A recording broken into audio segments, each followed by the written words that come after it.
Bruno Gröning. Je ne veux qu'aider et guérir.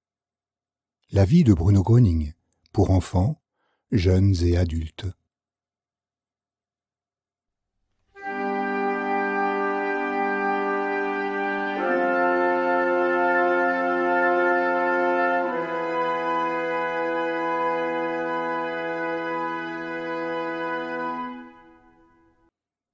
Préface. Cher jeune lecteur, vous avez entre les mains un livre sur Bruno Gröning. Attendez-vous donc à n'y trouver que la vérité. La vérité sûre est autour de Bruno Gröning, une vérité d'une inestimable signification pour tous les êtres humains. Celle dont chacun a besoin pour lui-même et pour son existence ici-bas. La vérité s'imposera et deviendra réalité. Ce livre sur la vie de Bruno Gröning raconte ce que ce petit homme de Danzig a vécu et enduré, ce qu'il a fait et qui l'a persécuté. Bruno Gröning était un homme qui, même à l'âge adulte, disait de lui-même « Je ne suis qu'un enfant ». Et, comme les enfants d'aujourd'hui, il a connu tout au long de sa vie une situation difficile dans le dur monde des adultes. Il n'a pas voulu accepter le manque d'amour de ce monde. Il s'est battu pour que les hommes gardent vivant la compassion et l'amour du prochain et préservent le céleste, le divin en eux. Bruno Gröning a su le préserver. Il n'a laissé personne le lui prendre. Et il a lutté pour que tous ceux qu'il avait perdus aient à nouveau la possibilité de le retrouver.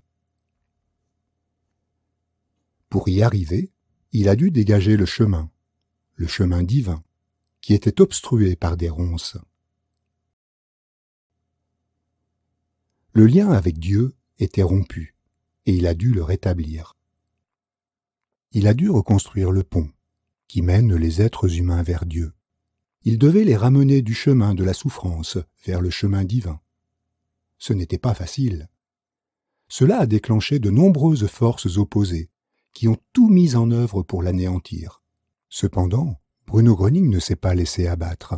Il a poursuivi son chemin et a ainsi libéré pour tous les hommes la voie de la santé, de la joie, du bonheur et de la confiance. Cher jeune lecteur, si vous lisez ce livre avec attention, si vous suivez la vie de Bruno Gröning et l'accueillez dans votre cœur, alors vous découvrirez pourquoi il devait venir. Pourquoi il était nécessaire que quelqu'un vienne pour ramener le bien, le divin aux hommes, pour raviver en eux la foi, leur donner la force de croire et rétablir pour eux la relation à Dieu, à l'amour, à la paix et au bonheur.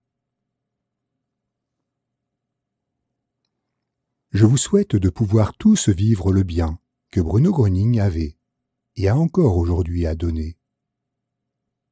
De reconnaître et de repousser loin de vous tout le mal qui s'est mis avec toute sa puissance sur la route de Bruno Gröning. De capter en vous le divin qui se révèle dans son œuvre et de laisser briller en vous la vérité et la lumière. Tout le bien. Thomas Eich. Introduction. Je suis et reste un enfant. Je ne changerai pas, non. Et tout un chacun peut croire ce qu'il veut. Je suis et reste un enfant. Je ne suis qu'un enfant de Dieu, rien de plus. Ce n'est pas une idée, non. Je ne crains pas non plus de le dire, car je le sais. Je ne suis qu'un enfant. Mais de nombreuses personnes ne sont plus des enfants, car elles sont adultes.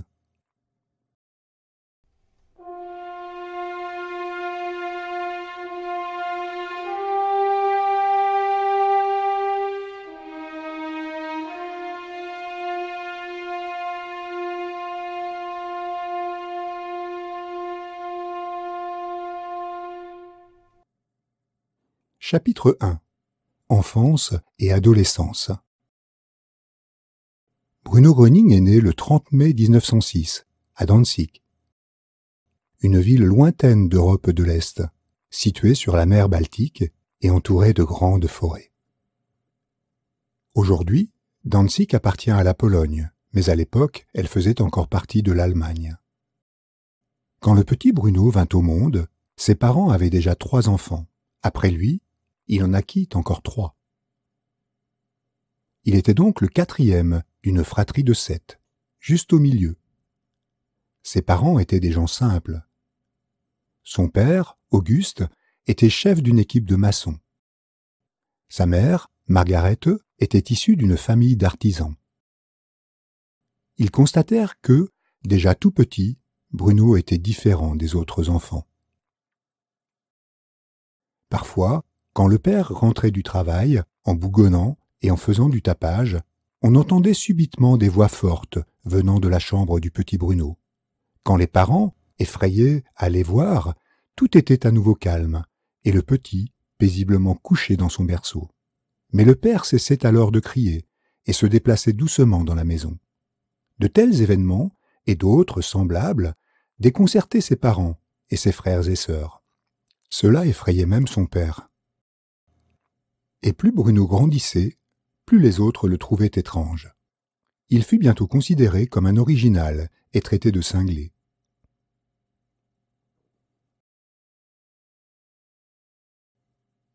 Un événement particulier.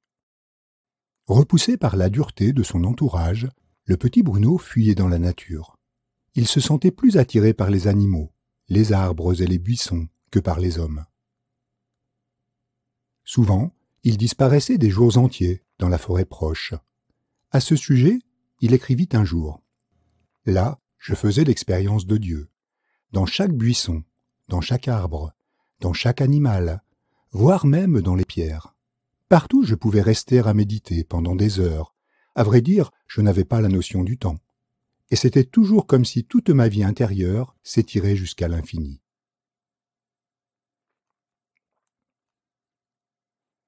Ses parents n'avaient aucune compréhension pour les escapades de leur fils. Quand, après plusieurs jours passés dans la forêt, il était ramené à la maison, il était battu au point d'être couvert de bleu. Et, un beau jour, il ne supporta plus de rester à la maison. À nouveau, il s'enfuit dans la forêt et pria Dieu. Il ne voulait plus rester ici, sur terre, et dit « Mon Dieu, pourquoi m'as-tu envoyé ici ? Je ne veux pas y rester. Je n'y ressens que le mal. Ce n'est pas possible. Je ne veux pas être ici. »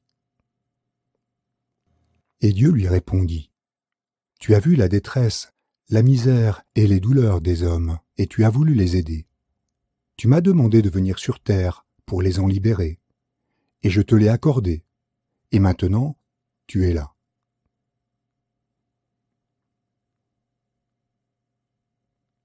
Le petit Bruno, il n'avait que 2 ans et demi, comprit pourquoi il vivait sur terre et quelle y était sa tâche. Il lui vint la pensée. Les hommes ne sont-ils pas aussi tes amis? Oui, pourquoi toujours fuir les hommes? Les animaux craignent la méchanceté des hommes, mais moi je n'ai pas peur, car je suis plus fort que le mal.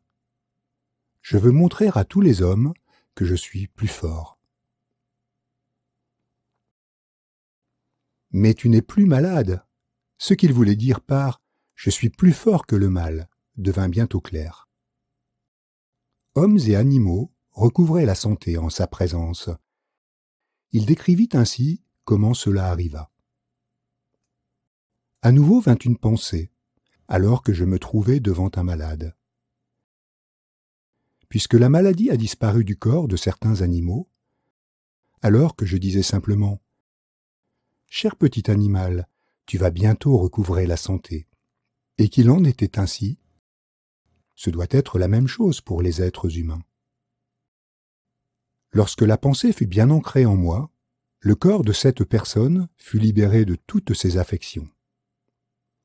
C'est ainsi que j'étais constamment sollicité par des malades, car, partout où j'allais, il y avait des gens malades, auxquels je me contentais de dire « Mais tu n'es plus malade !»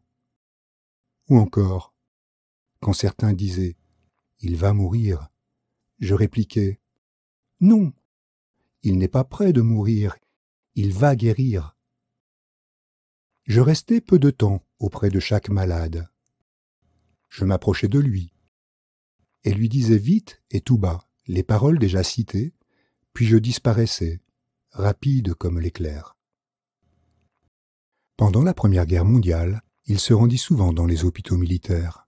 Là se trouvaient beaucoup de soldats qui avaient été blessés pendant la guerre. Le petit Bruno fut bientôt un visiteur attendu. Les blessés se sentaient bien en sa présence, et beaucoup guérirent. Dans une autobiographie, Bruno Gröning écrivit au sujet de cette période. Pendant mon enfance et ma jeunesse passée dans la maison familiale, je sentais en moi, de plus en plus, des dispositions particulières me permettant de calmer ou de guérir les hommes et les animaux.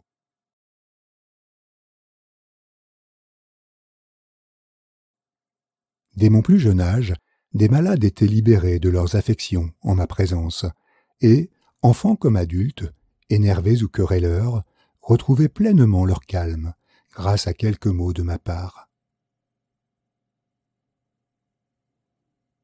Dans mon enfance, j'ai également pu constater que des animaux réputés craintifs ou méchants étaient doux et bien disposés à mon égard. Mes relations avec ma famille étaient par conséquent étranges et tendues. J'aspirais très tôt à devenir autonome, pour échapper à l'entourage familial où ne régnait qu'incompréhension. Soumis à Dieu. À l'âge de 9 ans, Bruno tomba malade. Il attrapa la dysenterie, une grave maladie de l'intestin, dont mouraient quantité de gens à l'époque. Il maigrit beaucoup et resta couché de nombreuses semaines avec de la fièvre. Ses parents étaient désespérés et le médecin ne savait que faire. Il ne put venir en aide au jeune garçon. Tous pensèrent qu'il allait mourir. Plus tard, il dit un jour à propos de cette période : « J'ai dormi une année entière, sans aucun vêtement, à même le sol, sans boire ni manger. Je n'avais plus que la peau sur les os. J'ai refusé toute aide des médecins et des hommes et me suis soumis seulement à la volonté de Dieu. Et lorsqu'au bout d'une année, je me suis levé, mon corps était à nouveau en bonne santé. » Ainsi, il avait vécu cela lui-même. Il avait fait dans son propre corps l'expérience que Dieu peut aider, là où aucun secours humain n'est plus possible. C'est ainsi que plus tard, il a pu dire avec une totale conviction : « Il n'y a rien d'incurable. Dieu est le plus grand médecin. » Les années d'école et d'apprentissage. Bruno ne participait jamais aux bagarres violentes de ses frères et sœurs, ni à celles des enfants du voisinage. Cependant, les enfants se moquaient souvent de lui. Parfois même, ils le battaient parce qu'il était si différent. Un jour, l'un de ses frères lui cassa même le nez, mais jamais il ne répliqua. En tout, il alla à l'école pendant 6 ans. À l'époque, c'était la durée normale pour l'école primaire. À cause de la dysenterie, il perdit toutefois plus d'une année scolaire. Après la période scolaire, il entama un apprentissage dans le commerce. Au bout de 2 ans et demi, il dut pourtant l'interrompre sous la pression de son père. Le contremaître en maçonnerie voulait que son fils apprenne également un métier du bâtiment et lui fit suivre une formation de charpentier, mais qu'ici non plus, il ne termina pas. 3 mois avant la fin de l'apprentissage, la société qu'il employait dut fermer. Pendant ces années difficiles d'après-guerre, il n'y avait pas assez de commandes. Bruno Gröning se retrouva à la rue, sans diplôme. Au cours des années suivantes, il exerça divers métiers. Il créa sa propre entreprise de menuiserie. Il travailla sur le port, à la poste, dans une chocolaterie et comme monteur électricien en courant basse tension. Il dit une fois, à propos de cette période, « J'avais particulièrement à cœur de vivre des expériences qui puissent me permettre d'étudier les connaissances et les compétences des hommes, de toutes les couches sociales et dans toutes les situations de la vie, et de découvrir comment ils géraient leur vie. Je ne cherchais pas seulement les plus pauvres parmi les pauvres, mais aussi les plus riches parmi les riches, pour apprendre à connaître comment ils vivaient. Une vie privée, telle qu'on l'entend habituellement, aller au cinéma, fréquenter les cafés, jouer aux cartes, etc., ne m'intéressait pas.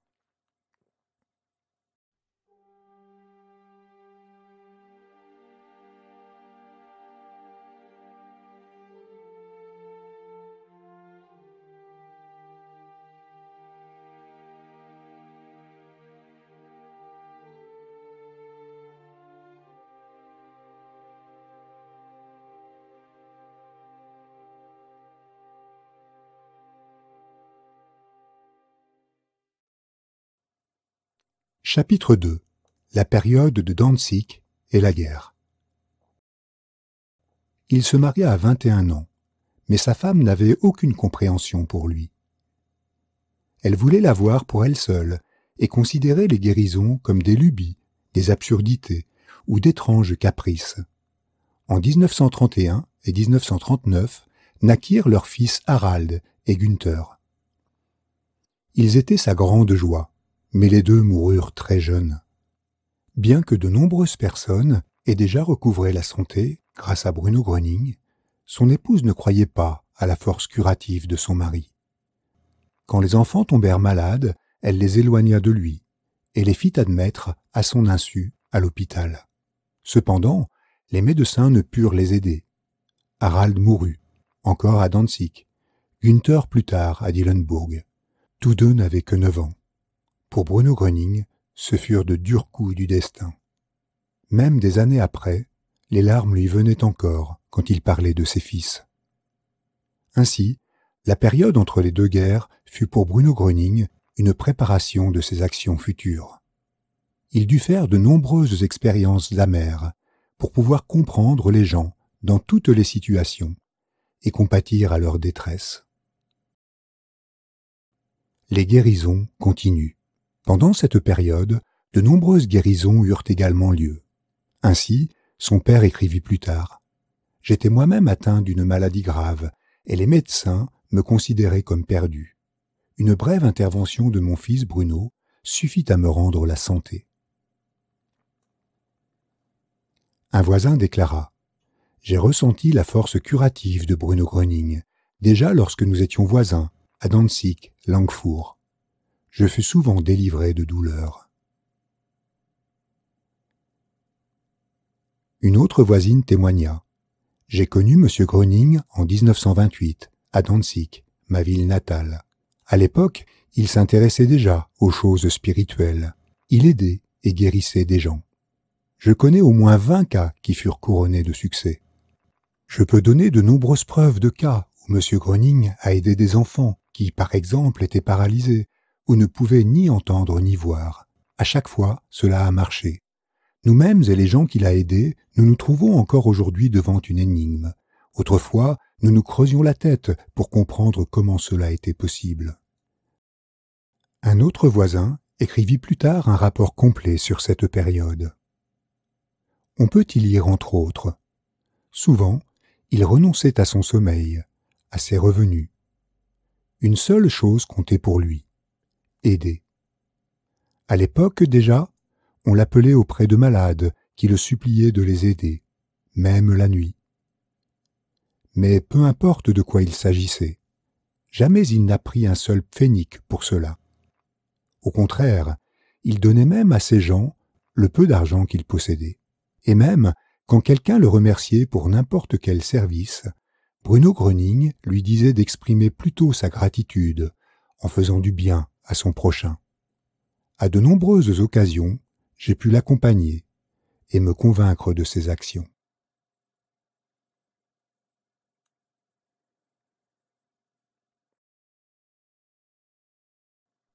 Période de guerre.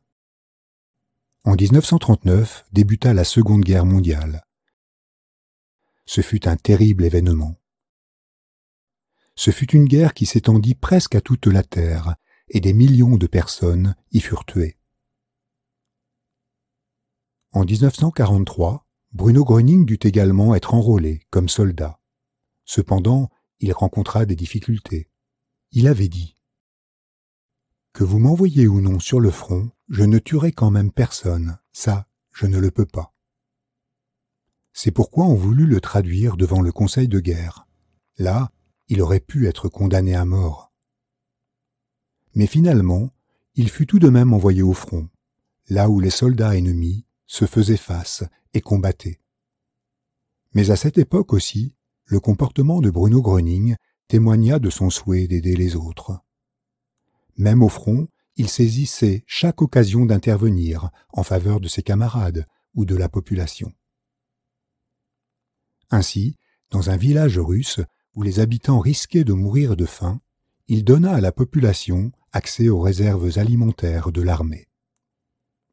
Plus tard, lors de sa captivité en Russie, il procura de meilleurs vêtements, une meilleure nourriture et de meilleurs logements à ses camarades. Il aida à guérir d'innombrables personnes qui souffraient d'œdème provoqués par la faim et avaient le ventre très gonflé. Pendant les horreurs de la guerre, il ne tua personne, mais en aida beaucoup. Hors de la patrie. Une fois la guerre terminée, Bruno Gröning rentra de captivité fin 1945. Mais Danzig étant occupé, il ne put y retourner. Ainsi, il arriva à Dillenburg. Là, il commença une nouvelle existence et fit venir sa famille. Cependant, après que le deuxième fils soit également décédé et que sa femme voulut lui interdire toute activité d'aide aux autres, il se sépara d'elle. Il se sentait obligé de transmettre à tous les êtres humains la force curative dont il disposait. Il disait « Je n'appartiens pas à quelques-uns, j'appartiens à l'humanité. » Début 1949, son chemin le mena dans la région de la Ruhr. Grâce au témoignage de quelques personnes guéries, de plus en plus de gens le remarquèrent. Il allait de maison en maison, là où l'on avait besoin de lui, où des malades lui demandaient de l'aide. C'est ainsi qu'il œuvra en cercle restreint, jusqu'en mars 1949. C'est alors qu'un ingénieur l'invita à venir à Erford, rendre visite à son fils malade.